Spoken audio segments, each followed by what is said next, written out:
if things go well, I'll be sitting on his face. All right, Uber XXX. Let's keep this going. We got a few comics left. Only 2 comics left. Please start clapping right now for Ashley Lindsay.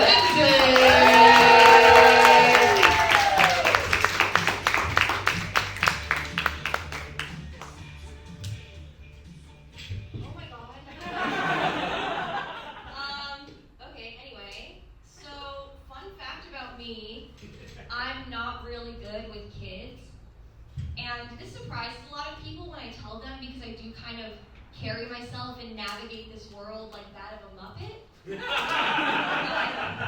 Looks can be deceiving. I just am never quite sure what I'm supposed to say to them. I remember back in spring of 2021, my whole family had just gotten vaccinated against COVID, and to celebrate finally getting to see each other, we threw a little shindig.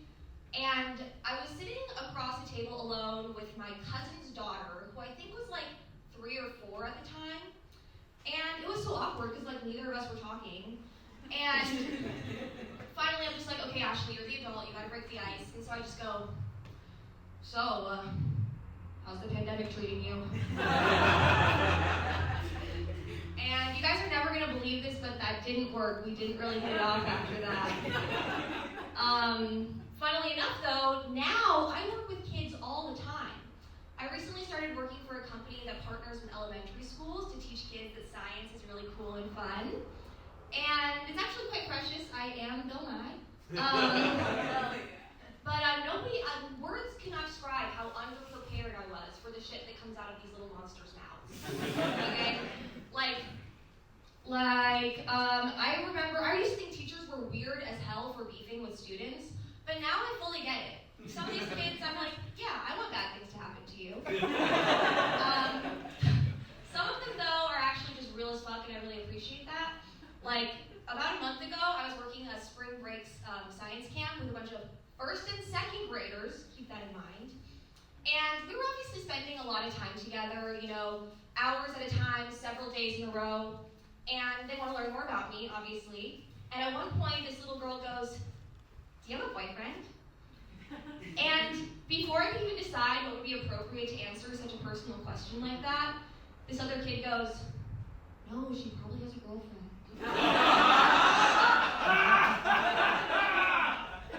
I was so gagged.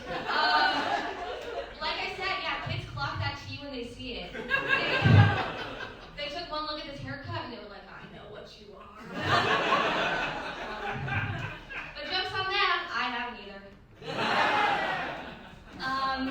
Another fun fact about me, I've spent a really good portion of my life being lost.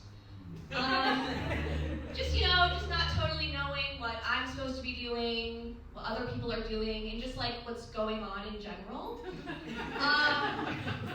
A lot of people have RBF. I've been told that I have RCF, which stands for Resting Confused Face.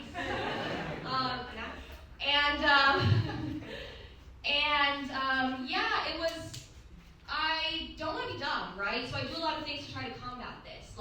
I, try to stay well-read, updated with the news. I speak confidently.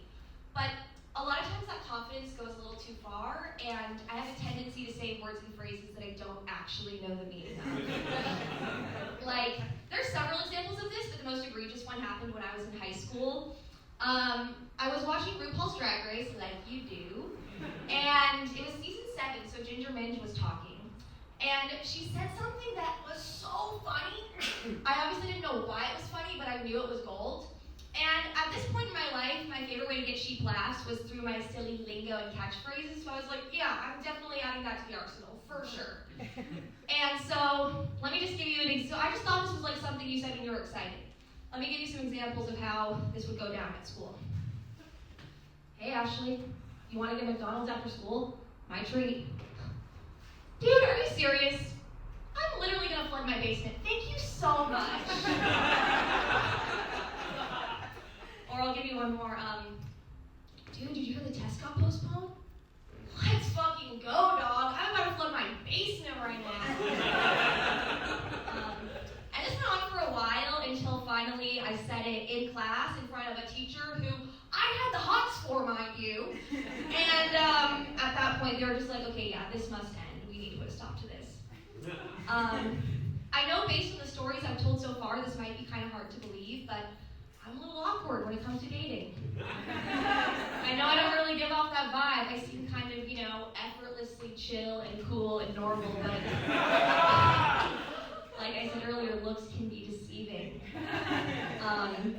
There was one time I was hanging out with this guy who I really, really liked.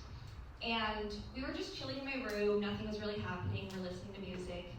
And, okay, actually this requires a little bit of backstory. So basically, ever since I was 14, it has been my dream to have sex to Tiny Dancer by Elton John. And I really shouldn't have to explain myself. It's a song that makes you levitate. If you disagree, maybe try letting the wonder of the world into your heart. I don't know. But we're sitting there, we're chilling. This is serious too. First item on my bucket list. Like, I was very serious about this. And we're in my room chilling, listening to music, and what do you freaking know? Tiny Dancer by Elton John starts playing. Immediately, I'm just like, okay, God is real and she's rooting for me. This is crazy. So, finally, I panic immediately and I just kind of go, I interrupt him. I go, I need you to stick your dick in